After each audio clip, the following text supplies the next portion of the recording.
그렇지만 그 이야기를 어떻게 다르게 생각할 수 있다는 거야? 그는 내 어깨를 쳤다. 아주 간단해. 처음에 문제가 되고 이야기의 주제가 되는 건 바로 표적이야. 만약 남들에게 두려움을 느끼게 하는 무언가를 얼굴에 가진 어떤 사람이 있다고 치자. 누구도 감히 그 사람을 건드리지 못했고 그 자손들도 그 사람처럼 다른 사람들을 압도했어. 어쩌면 그들 이마의 표적은 소인이 찍힌 우표처럼 붙어 있었던 것은 분명히 아닐 거야. 세상 사는데 그렇게 단순한 일은 별로 없으니까. 사람들을 압도하는, 말로 표현할 수 없는 무언가가 그들에게 있었을 테고 그들의 눈빛에서 담력과 지혜가 느껴졌을 거야. 이 남자는 힘이 있었고 사람들은 그것이 두려웠겠지? 그는 표적을 가지고 있었어. 그걸 사람들이 각자 자기 식대로 설명하는 거야. 하지만 사람들은 자기한테 편리한 대로 자기를 정당화하려고 하지. 사람들은 카인의 자손들이 무서웠던 거야. 그래서 사람들은 그 표적을 원래대로 우월한 훈장처럼 설명하지 않고 반대로 설명한 거야. 이 표적을 지닌 사람들은 무섭다고 말한 거지. 또 실제로 그렇기도 했겠지만 용기와 개성을 가진 사람이 있다는 건 평범한 사람들에게는 두려움이니까. 두려움 없는 강한 족속이 자신들과 함께 있다는 것이 매우 견디기 힘들었겠지? 사람들은 그래서 강한 족속들을 위험에 빠뜨릴 음모를 꾸민 거야. 자신들이 두려움에 떨었던 것에 대한 반감으로 주홍 글씨 같은 낙인과 소문을 만들어서 퍼뜨린 거지. 내 말 이해하겠어? 그건 다시 말해 카인은 실제로 하나도 나쁘지 않았다는 말이지. 성경에 나오는 이야기가 전부 사실은 아니란 말이네. 그럴 수도 있고 그렇지 않을 수도 있어.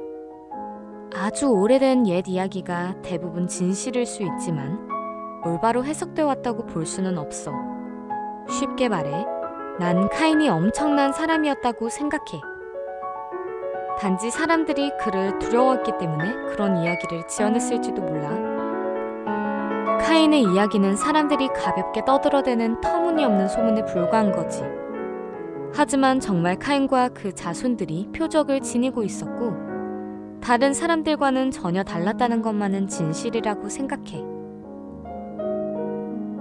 나는 엄청 놀랐다. 그럼 동생을 죽인 것도 진짜라고 믿어? 충격을 받은 나는 이렇게 물었다. 물론 진실이지. 그건 분명히 사실일 거야. 강자가 약자를 죽였던 거야. 정말 그들이 형제였는지는 의심스럽지만 그건 그렇게 중요하지 않아. 결국엔 모든 사람이 형제라고 할 수 있으니까. 강자가 약자를 죽인 것에 불과해. 그것이 얼마나 영웅다운 행동이었는지는 알 수 없지만 어쨌든 약자들은 두려움을 느끼고 한숨을 쉬었겠지. 하지만 누군가 약자에게 왜 그들을 해치우지 못한 거야? 라고 물었다면 우리가 겁쟁이라서 라고 대답하지는 않았을 거야. 해치울 수가 없어. 그들은 표적을 지니고 있거든. 신이 그들에게 표적을 주셨어. 하고 말한 거지. 이렇게 단순하고 터무니없는 이야기가 꾸며졌을 거야. 아, 널 너무 오래 붙잡아두고 있었구나. 잘 가. 그는 알트거리로 접어들었고 홀로 남은 나는 지금까지보다 훨씬 더 당황스러웠다. 그가 떠나자마자 지금까지 데미안이 한 이야기가 전부 믿기지 않는 사실로만 여겨졌다. 카인은 강자고 아벨은 겁쟁이라니.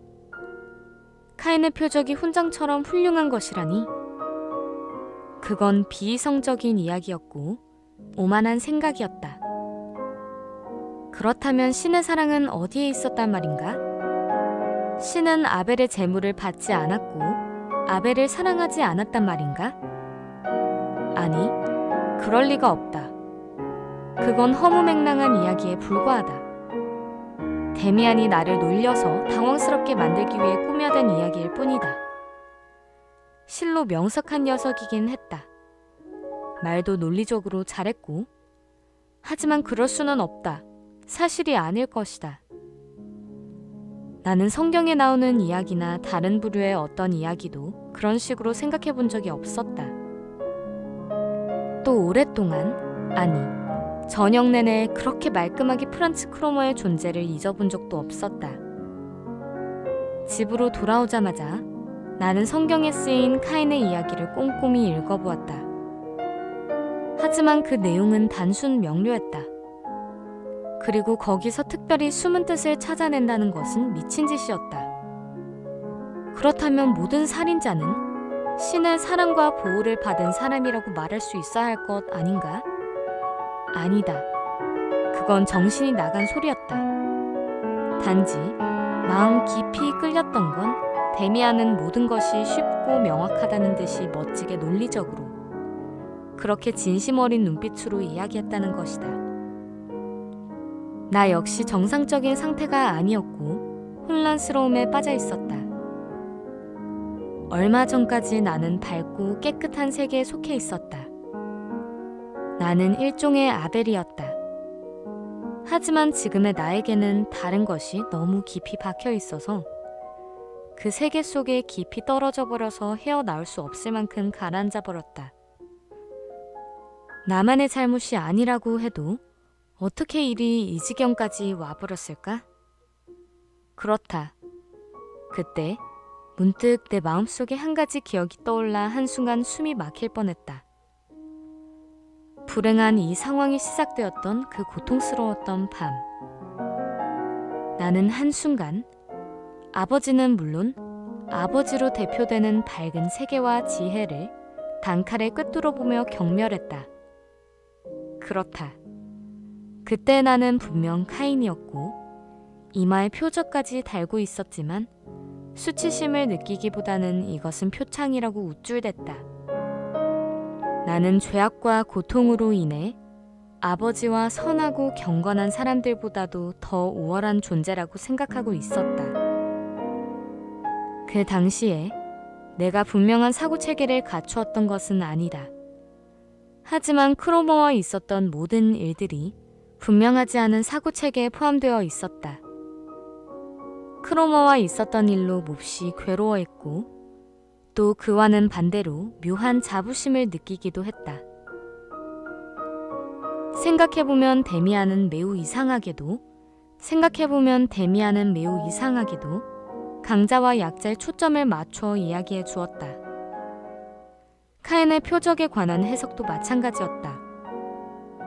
그 순간 데미안의 눈이 마치 어른처럼 얼마나 빛났던지 문득 머리를 스치는 생각이 나를 혼란스럽게 했다. 데미안이야말로 카인 같은 존재가 아닐까? 데미안 스스로 자신이 카인의 족속이라 생각하지 않고서는 카인을 옹호할 이유가 없지 않을까? 왜 그의 눈빛에는 그런 힘이 담겨 있을까?